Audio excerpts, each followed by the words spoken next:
and welcome to the Freshwater Yankee podcast. As always, I am your host, Wendell Riley, and today we have a special episode. This is someone who I consider to be one of my best friends, someone who I've known for a couple decades and who I love dearly. You know, he's somebody that I met at a time when I was sort of thrust into American culture. I had left the safe environment of Morgan State University, where I was surrounded by other international students. This was when I got a job, my first job out of college, and it was a culture shock for me. So I'm happy and proud to say that I have the great Sir Jeremy Wockenfuss on today on the Freshwater Yankee podcast. So Jeremy, thank you for taking time to be on this episode. My pleasure, buddy. And let me tell you one thing right off the bat. I love you too, man. And I think that it would be, I wish that dudes would be free to say I love you a lot more often to their buddies. You know, I agree with you on that. And it's something that as I've gotten older, I try to be embarrassingly open with people about, if I care for you, I will try to tell you that, because life is short.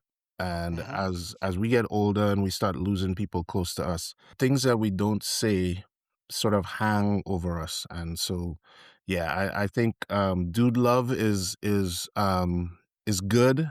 It's healthy. And I hope it's something that we can pass on to our kids as well. Yeah, one of my more crotchety friends recently had a health scare, and he and I both, one of our friends from college passed away about, I'd say 8 years ago, just from out of nowhere. And he's adopted this whole thing as well. Same thing. Life is short. You never know. We just really appreciate our friends and be open with how we feel about them. Well, that's one of the things I appreciate about you, is that, we could talk about anything, whether it's sports or movies or just struggles that we're having. So, so again, thank you for being on the show. So let's jump in. Tell me a little bit about where you're from and sort of your journey so far. Yeah. So my name is Jeremy Wockenfuss. I was born in Delaware, grew up most of my life in Pennsylvania, right on the tri-state border of Pennsylvania, Delaware, and Maryland, to the point where some summers after I got a bike in the 90s, I would ride my bike to University of Delaware and hang out on Main Street, and they had an arcade and a Dungeons and Dragons store. So grew up in Pennsylvania and then went to college in Maryland. So at that point, I moved to Maryland. Really made a lot of great friends at my college. And then, then after that, my first job out of school was the same place as your first job, and the rest is history. Yeah, so shout out to Aerotech. Everybody around here, especially in Maryland, it seems like everybody knows somebody that at one point worked at Aerotech. Yes. And, I think it's worth mentioning that the owner of the Baltimore Ravens, Aerotech, is actually one of the companies that he started. So, and you played baseball in college, is that right? I did. I played baseball and soccer in high school, and then in college I played baseball. And then also in the 90s, you could get away with playing intramural sports, even though you're not supposed to. So we played hockey, soccer. I played on a horrible football team, but baseball was the number one love for a large portion of my life. Awesome. Also, so athletics obviously have run in your family. So tell me a little bit about your dad and what he did. Yeah. So my dad played professional baseball for about 20 years. He had a huge, long minor league career. Was drafted by the Washington Senators back in the 60s and got traded a couple of times, and then finally got called up in 74 for Detroit. And then he played for Detroit until 84, got traded to Philadelphia.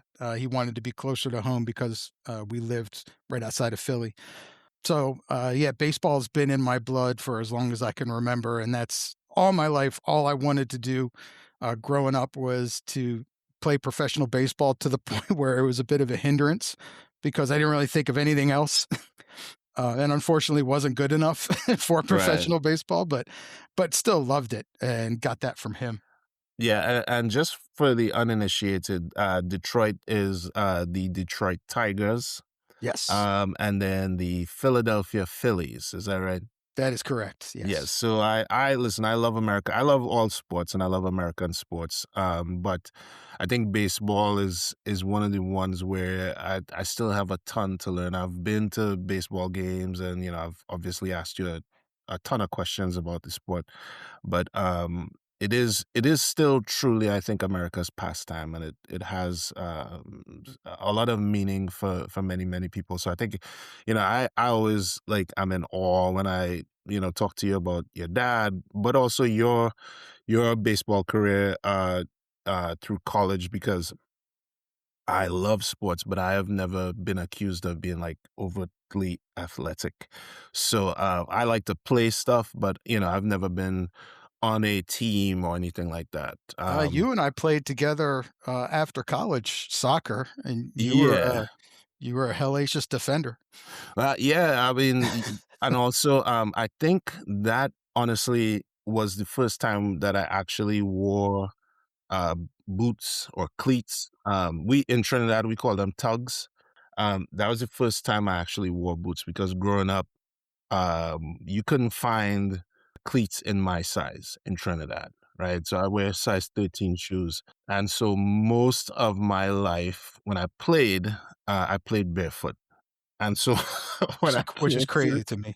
well, yeah, I mean, so was even crazier is that when I came to the US and wanted to play in like co-ed leagues or intramural leagues or all of that stuff, I had to relearn how to kick a ball with boots on. And I am still less proficient kicking a ball with boots on than I am kicking a ball barefoot.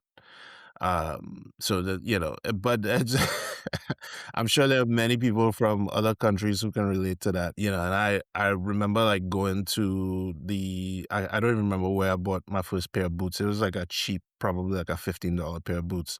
But I was like, man, it's so easy to find stuff in America, because, I mean, I didn't even try when I was a kid, just because it just wasn't something that was available. But we digress. I left Morgan State University, and that while it was an American institution, it was still fairly insulated because I was surrounded by other Trinidadian students and Caribbean students and even African students. And so it was sort of like a transitional, is like a way station where you're in America, but you still have the opportunity to partake in or be surrounded by culture that you are accustomed to. And so when I graduated and I got hired to work at a predominantly white young company.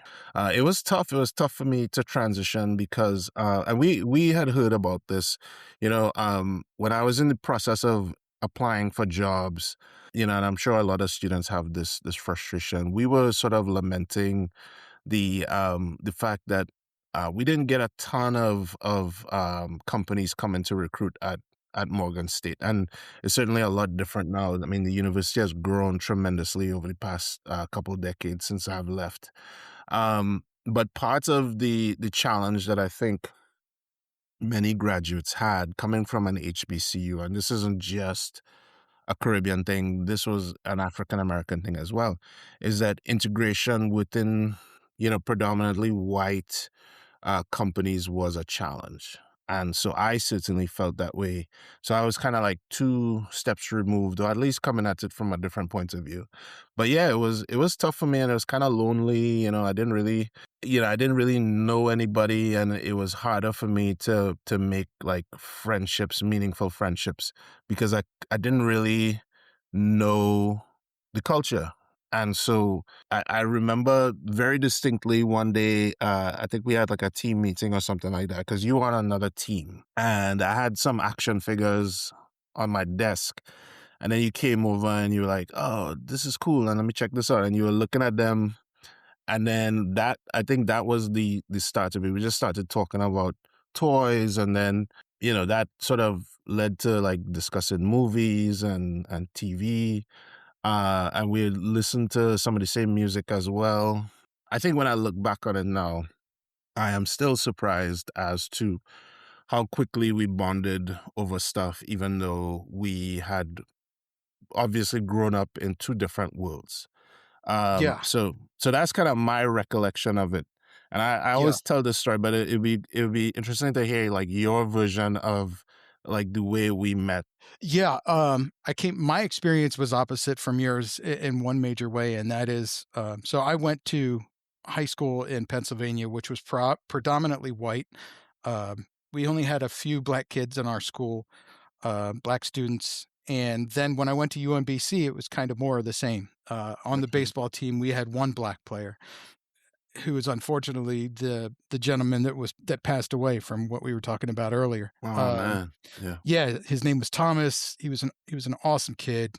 We got along so well. I lived with him for a couple of years after college, and one of my funniest recollections from him is that this was back when Tybo was huge, and I had my own room in this small house that we lived in after college, and I had a DVD player and a TV in my room. And I remember coming back from work one day, and he had been in my room doing Tybo because I had a DVD player and a TV.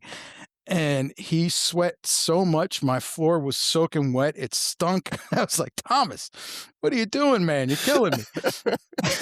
So, but again, I digress. So I grew up from a place of privilege where I was a white kid in a white school, and then in college I was a white kid in a mostly white team. And I will say UMBC was very diverse. We had a huge Asian population. We did have a big black population, but with my major and with the baseball team that I played in, I didn't interact a lot with a lot of minorities. Hmm. Then I came to Aerotech, and again, Aerotech, like you said, predominantly white, a lot of white men, white women. I do remember seeing you because you were this extremely tall black man with a very thick accent. And one of my first recollections with you is that I don't know the basis upon which this happened, but you had to interview me. You had to ask questions Oh about yes. work, and that was, my recollection of our first real interaction was talking. And I remember, I think that you were kind of not totally comfortable because you did kinda keep to yourself. You were very internalized. You didn't speak very loud.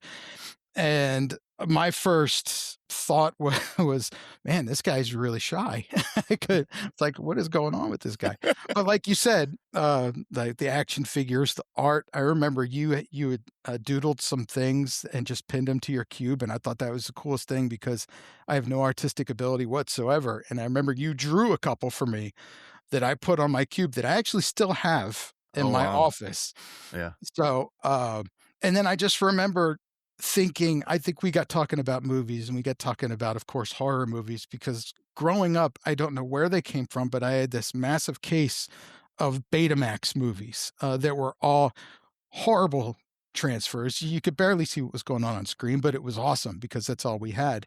So I grew up with about 100 beta tapes. Each one had 3 movies each, and 80% of it was horror.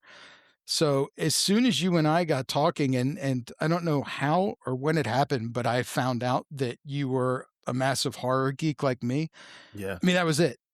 From there, it was just like, okay, this guy is somebody that I'll absolutely have no problems talking to for hours on end. And that's when we would go to Applebee's. We started going to Applebee's for wings and beer and Yeah. Happy hour. happy hour. Yeah, I mean, we went to happy hour there. We went a couple other places, but the Bees was kind of like the big one for us. When we walked in the door, they would start pouring our drinks. Like that's how Yes. much we used to go. And that was like the coolest thing. And it really felt like a safe space for me because I could really just be myself, and we would talk about all kinds of stuff. And And it was just fun, man. It was a ton of fun. And when you think about it in the context of like all of the things that we had growing up that were very similar and kind of ran on parallel tracks, even though we lived different lives. Like you were an athlete, I was like, I guess more creative, right? So sketching stuff and writing bad poetry and different things like that. But And I even was a like theater geek too. that's right, yeah, And that was something that I tried to get my kids into because I had so much fun doing theater in high school, to the point where I would have baseball practice and then or a game, and then right after I would just drive directly to the high school for rehearsals or for tech. And I remember stinking to high hell, being dirty as anything, but I didn't care because yeah, I yeah. was having the time of my life. Yeah, and also I think body odor is an accepted part of theater life. I don't know how accepted it is for people that had to stand like right next to me while I was talking to him, but Well, I played Mother Ginger a couple years ago in the Nutcracker, and yes, the you did. I remember costume, this. yeah, the costume that I wore had not been washed in like 2 decades or something ridiculous. Because if they try to wash it, it will literally fall apart. So you just wear the sweat of like 50 other men, Mhm. like who came before you. So yeah. Anyway, I still have like I still get itchy sometimes when I think about that. So let's talk a little bit about our collective love of horror, because one of the things that we started doing together was going to horror conventions.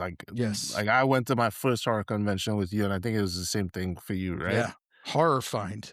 And we were like my kids in a candy store, just like geeking out over all the people in cosplay and meeting all the different stars, even like people who were like in really terrible independent horror films. Like we were like, Yes. could we get your autograph? Yes. Can we watch your film? Can we yeah.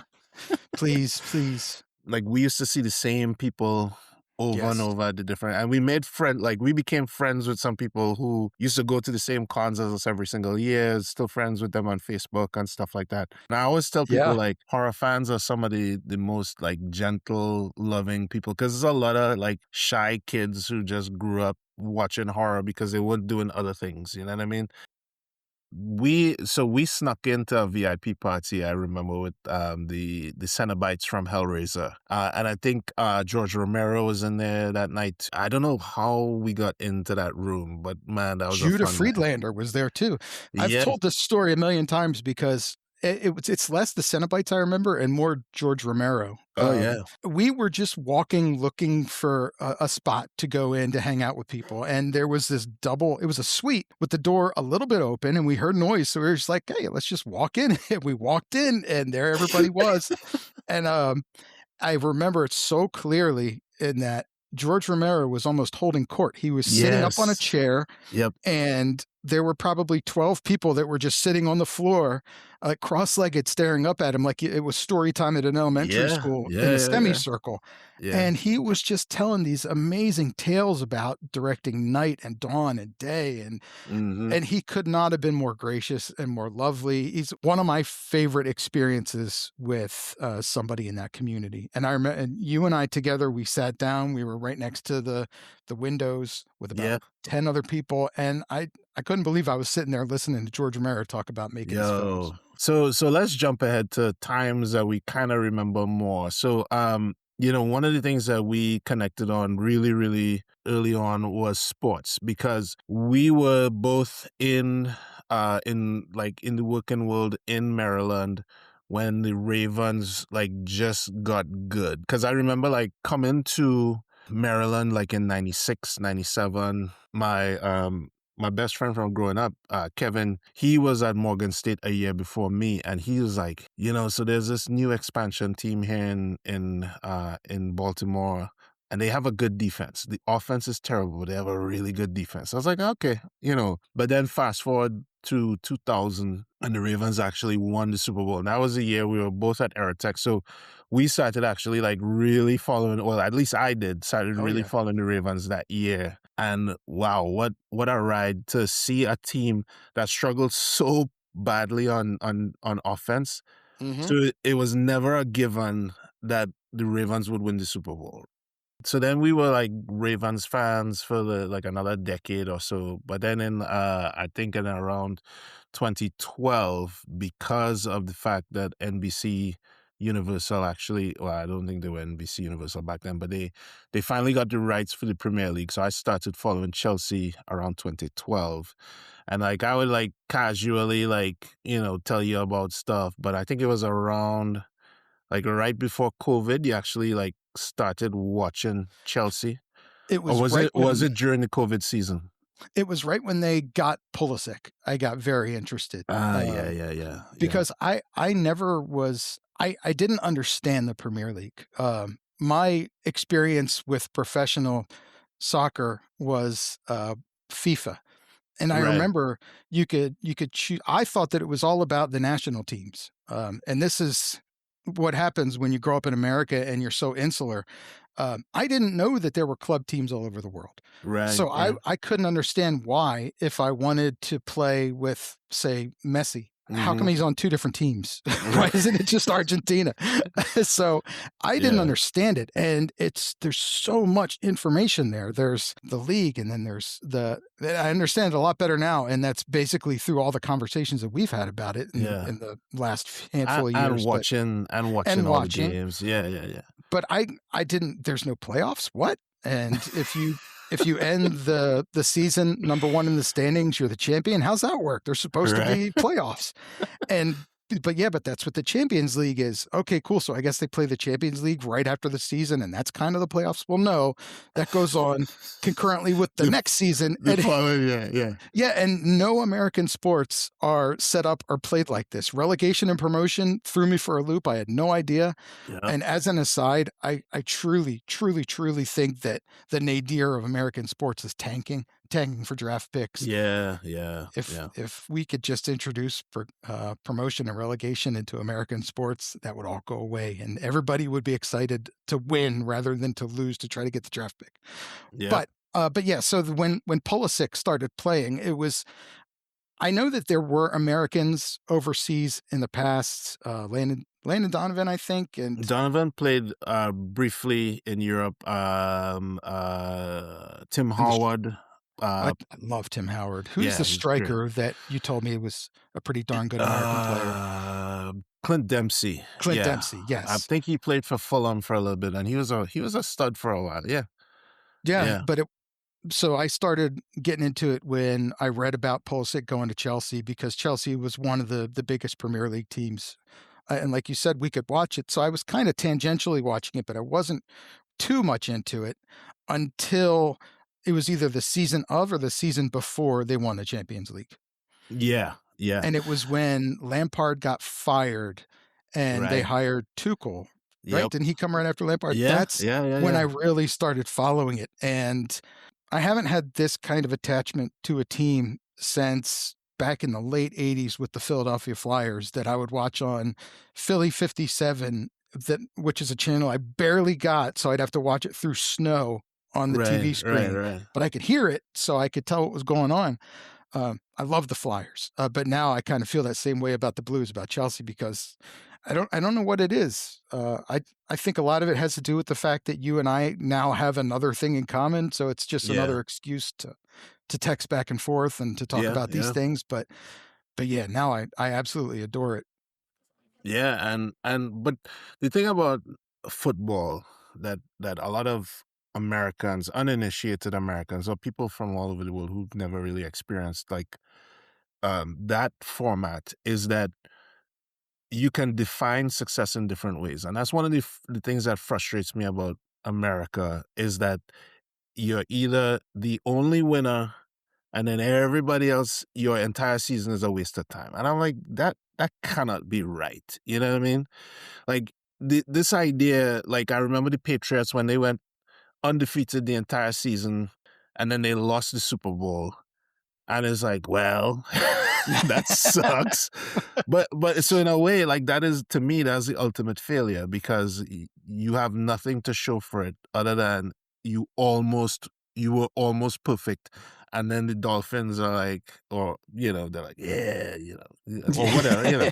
One more year of immortality. Yeah, exactly. But in the Premier League and in other European leagues, you could come fourth and you're great season. Throwing a party. Absolutely. Which we just experienced last year.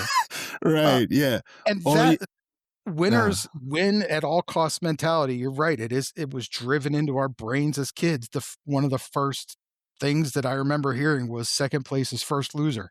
yeah. And Yeah. there's the scene in Karate Kid 2 where the going way back, where the evil sensei destroys the second place trophy and he yells at the kid, second place is no place, you're off the team. And Yeah. so yeah, second place, no, you have to win. That's win or go home. It's win or nothing. But like you said, you finish, or if you finish what 17th and you don't get relegated, Right. that's a cause for a That's party too. yeah. So yeah, I love that.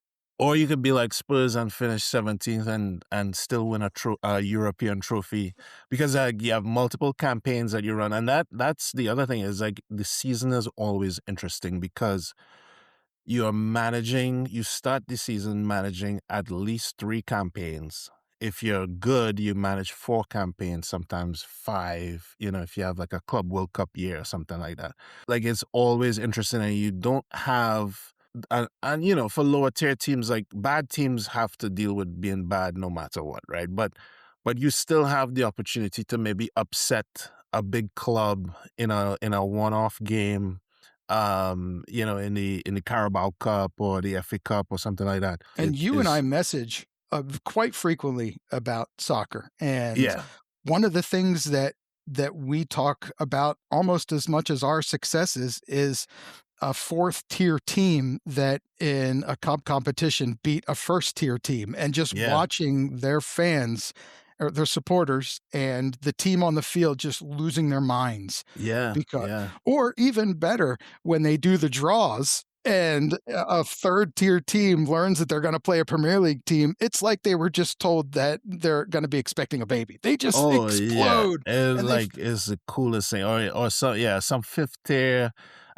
Spanish club, and they get to play Barcelona. yeah. And you're like, as fans, you get to go and watch your team play Barcelona, and that in any other circumstance will never happen, right? Like Yeah, and that's cool. it's so great because it's almost like you get to watch a brand new sport as you get older. Because at least for me, I mean, for both of us, when we were growing up, there was no internet. In America, obviously, there's no internet. There was nothing you could that I saw that you could read about the Premier League or about international soccer. So I knew Right. absolutely nothing about it until I started learning about it from you or from online. I mean, nowadays kids can look this stuff up and Yeah. it's at the tip of their fingers. But when we were growing up, you didn't have any access to this information. So to actually learn all this so late in life, and to pick up a new like a team that you really support and that you love this late in life, it's just really cool. And I'm still learning things about the sport, about how to play the sport. It's amazing how intricate it is. Let me ask you a little bit about, just switching gears a little bit. Let me ask you about what it was like sort of experiencing Trinidadian culture through me, because in a lot of ways I experienced American culture through you. Has your relationship with someone who's not from the US, like how has that expanded your worldview, if at all? So I didn't have any experience with anybody that wasn't an American really, until I met you. We didn't really have any exchange student. We had one exchange student in high school, but shame on me. I really didn't think to ask him about his experiences or where he came from. Even I didn't I didn't know him too well, but anyhow, but when we got to Aerotech and I started talking to you, I didn't really know anything about Trinidad. I didn't know where it was in the world. I Yeah. didn't know what kind of place it was. Any kind of experience I have with anything outside of the US is really only through movies, like where a character travels to one place or travels to another place. Um, yeah, so when I went to Trinidad, the first thing that we did was eat doubles, which I thought were awesome. I remember as soon as I got off the plane and you were there, we went and got doubles, like right outside the airport. Yeah. Um, Still do. one of Yeah. the one of the things that because I don't think of these things, it blew my mind that central air conditioning wasn't a thing. Right. Yeah. But thanks to you, the room that you had me in, it did have an air conditioner in the window, so that was a saving grace for me. Yeah. Um, but I remember it was hot. It was there were tons of cars on the road, and Not you would not tell me what you about think of, not what you think of when you think of a Caribbean island, right? You don't think you're gonna see no. like traffic. Yeah, you think you think Caribbean island, in film, you go to a Caribbean island, it's this gorgeous beach with this blue crystal water and everything's beautiful. And then going to Trinidad, not that there weren't beautiful parts, but we were in Trinidad. It was just Yeah. like in any other country. You're not Yeah. gonna spend your time at only the places that are fit to be filmed on cinema. Right. Um, Right.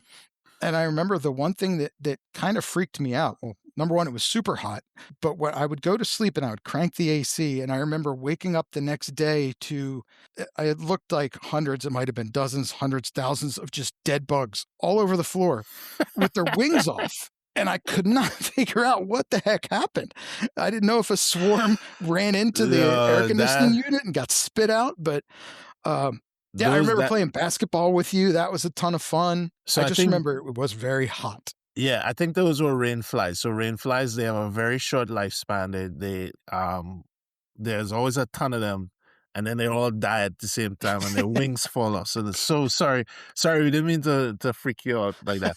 But I also remember that you were a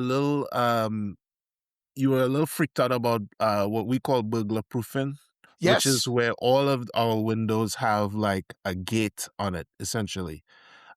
Because we and now we do, right? Now we have home security systems and stuff like that, but you still have to have burglar proofing. It's just part of the culture. And you kind of grow up with it. Like even my mom's house, you have your regular windows and then you have this gate on it. And it like some of them there's a lock, and then you could open the burglar proof if you need to get like like full access. So air can always flow through it, but a thief cannot.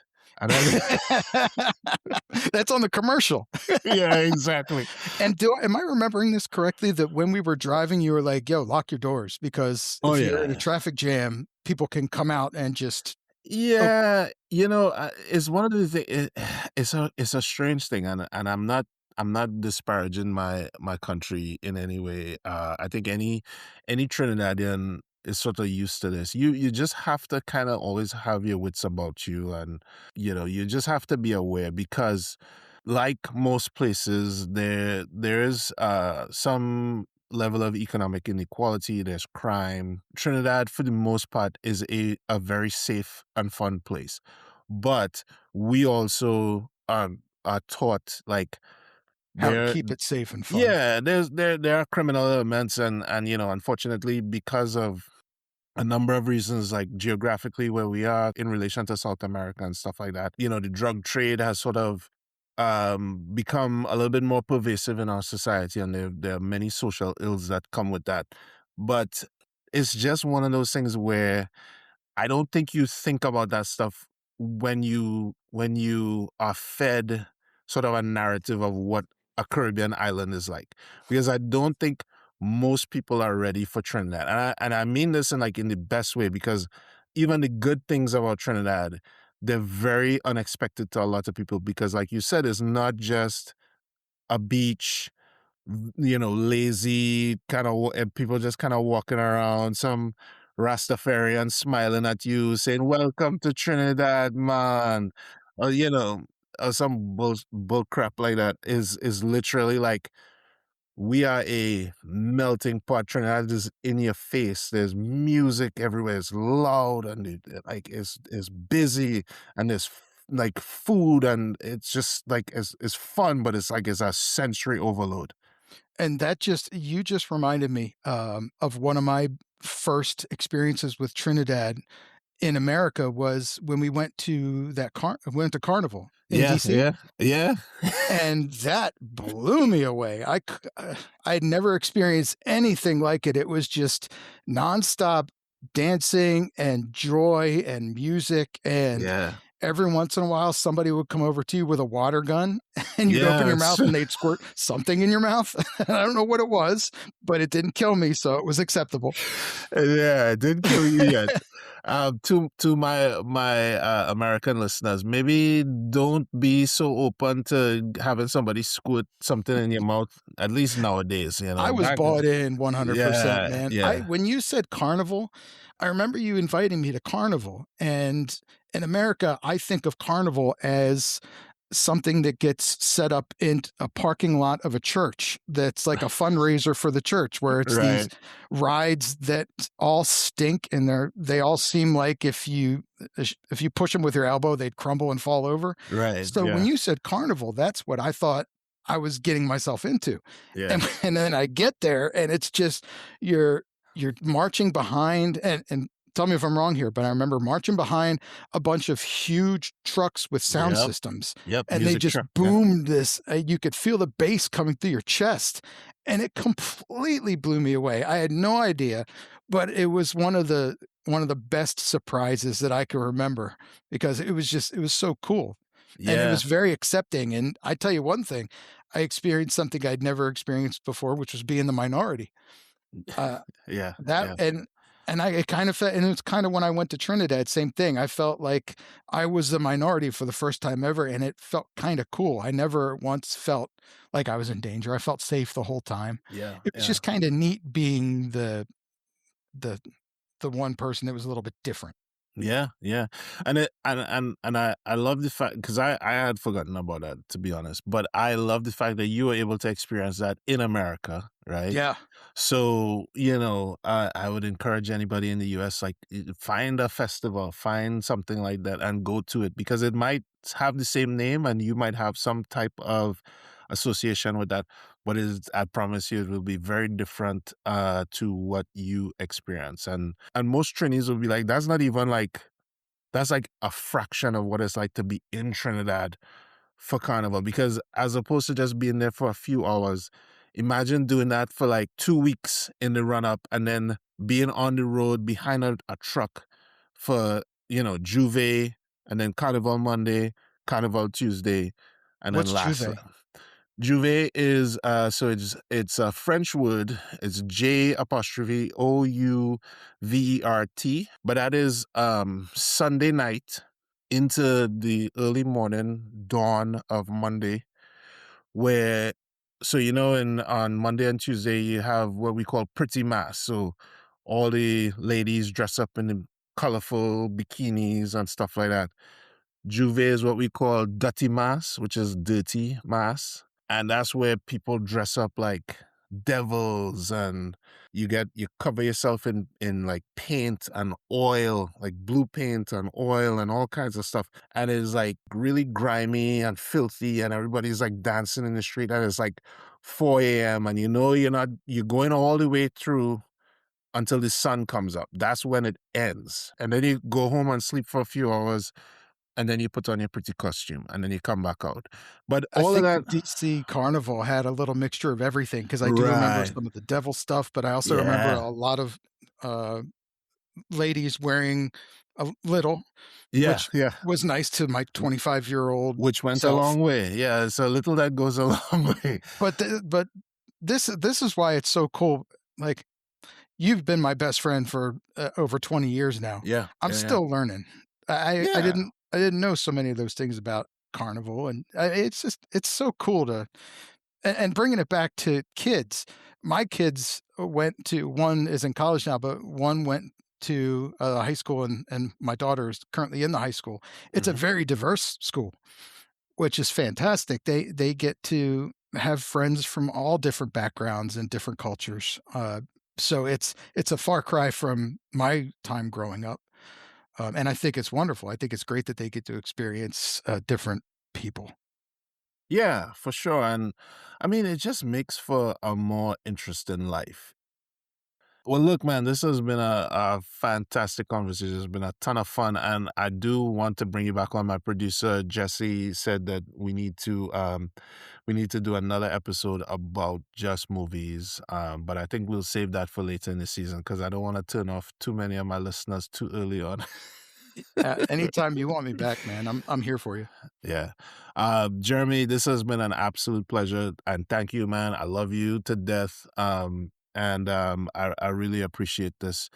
And do you have anything you want to leave our listeners with? And because, we'll have people from hopefully the US, people from Trinidad listening to this, but also people from all over the world. Well, I mean, I feel I keep going back to the fact that it's just so crazy that we met, that there were so many decisions that went into us being in the same place at the same time, and then just our love of art brought us together.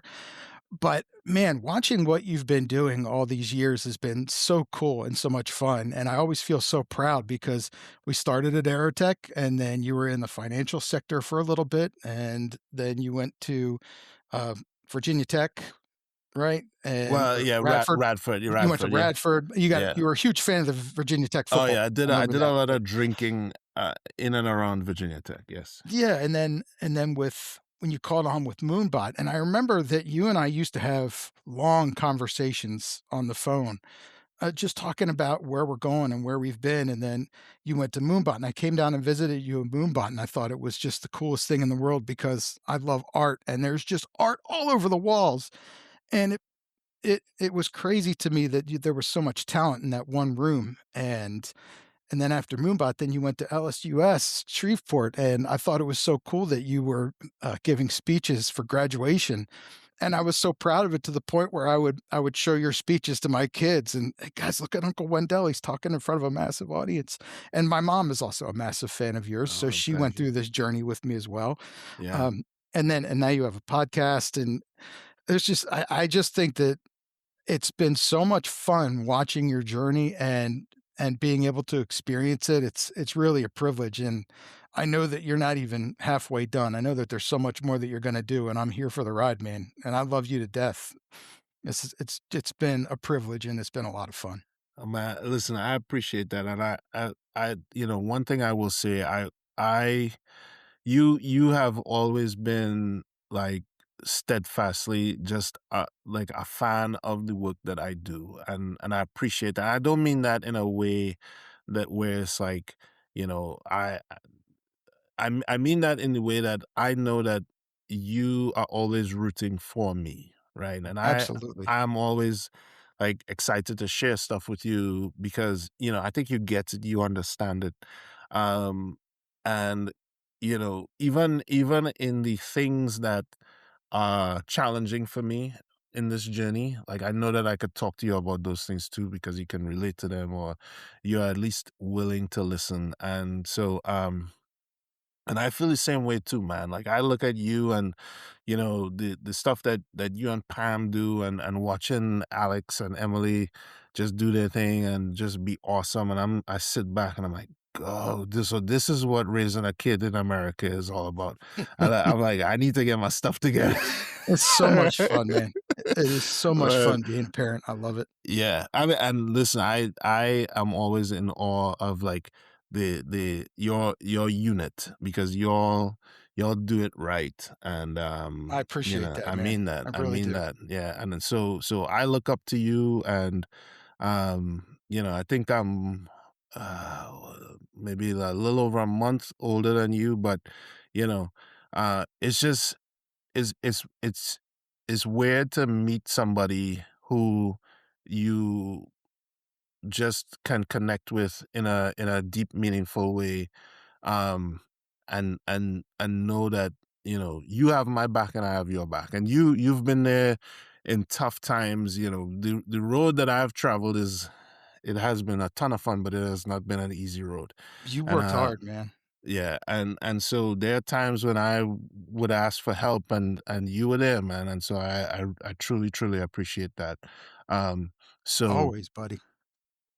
just know that you know any success that I have, any things that I'm fortunate to experience, there's a group of people that I take with me everywhere, right? And a lot of those people are from back home, um, but you are one of those people that are in that group. So wherever I go, you just know that you are there with me, just because of all the support and the experiences that we've had together through our lives. So I It appreciate that. means it means everything, man. It really Yeah. does. Well, on that wonderful note, again, I want to say thank you, Jeremy, and I want to say thank you to our listeners. Um, Please like and subscribe and all that good fun stuff that I haven't figured out how to talk about yet. And we That will that that see. was it. You got it. All right, good, good, good. And we will see you on our next episode of the Freshwater Yankee podcast. Pleasure. Thank you.